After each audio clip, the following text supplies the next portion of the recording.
The moon has craters on it, but we never see the moon get struck by anything. Where did these craters come from on the moon? Even Mercury has craters on it.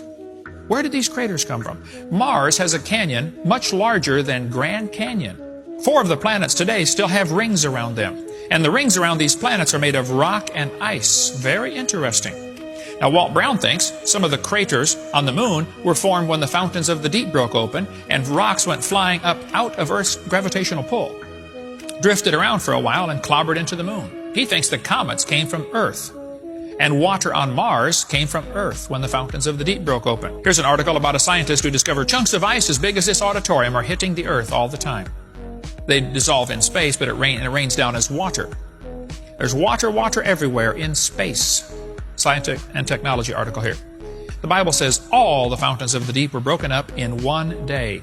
If you smoothed out the earth, the oceans right now would be 12,000 feet deep. Oceans average 12,000 feet deep. But if you smoothed out the earth, they would average 8,000 feet deep everywhere. There's plenty of water on the earth to cover the planet. When the climbers got to the top Mount Everest, 1953, the year I was born, they got up here on Mount Everest. They began to find something interesting. Petrified clams on top Mount Everest. In Peru, a couple years ago, they found giant oysters up to 11 feet across, 2 miles above sea level. That's a big oyster. You should see the pearl. And these clams are interesting. I've got some on the table down here. They're petrified clams in the closed position. Now think about it for a minute. When a clam dies, it opens. The muscle inside relaxes, the ligaments on the outside pull the shell open almost instantly. When a clam dies, it opens up. How would you get bazillions of petrified clams in the closed position on top of mountains all over the world? The best explanation for this is they were buried alive. Sometimes huge beds of these are found. A guy in Opp, Alabama said, "Brother Hovind, you want some petrified clams for a museum?" I said, "Yeah." He said, "They're 4 feet thick in my backyard." When he rototills his garden, he brings up thousands of petrified clams, closed petrified clams. Even fragile items like eggs are found fossilized. I believe the sediments would settle out of this flood. Fine sediments would preserve things in incredible detail. Here's a fossilized jellyfish.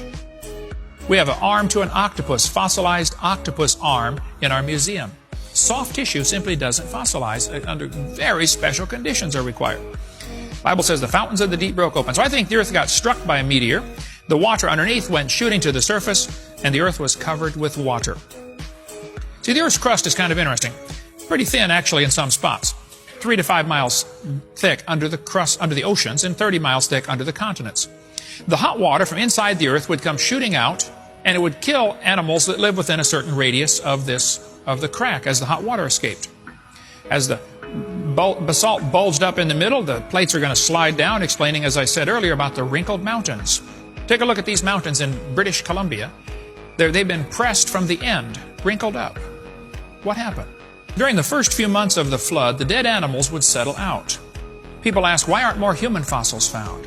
Well, humans are smarter than animals. Some humans are, and some animals. And they would tend to avoid drowning till the last possible minute. Animals that are buried on top or very, very shallow soil are not going to fossilize. Think of all the millions of buffalo that were killed out west in the last few hundred years. None of them fossilized because they weren't buried. So fossils only form if an animal is buried pretty deeply and pretty quickly before it has time to decay.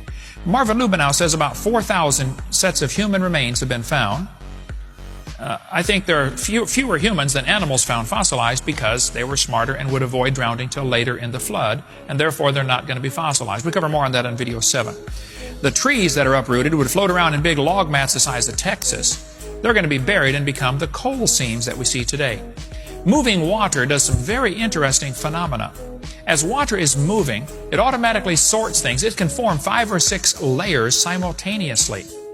There's a good videotape called Experiments in Stratification that shows the top strata can actually be older than the bottom strata. If the water's moving, it forms multiple layers simultaneously. During the flood, the water would be swirling around, And the dead animals would tend to, get caught in these little swirls called eddies. This happens today. If you walk along the river, you see the river moving one direction, but along the sides there's little eddies swirling water.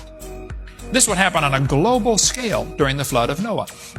As the animals would float around for a few weeks, they would rot, and their head falls off and tail falls off and legs fall off. And when they finally get buried, you end up with tangled up messes of dinosaur bones. Notice these backbones here have no head attached, no legs, just the backbone.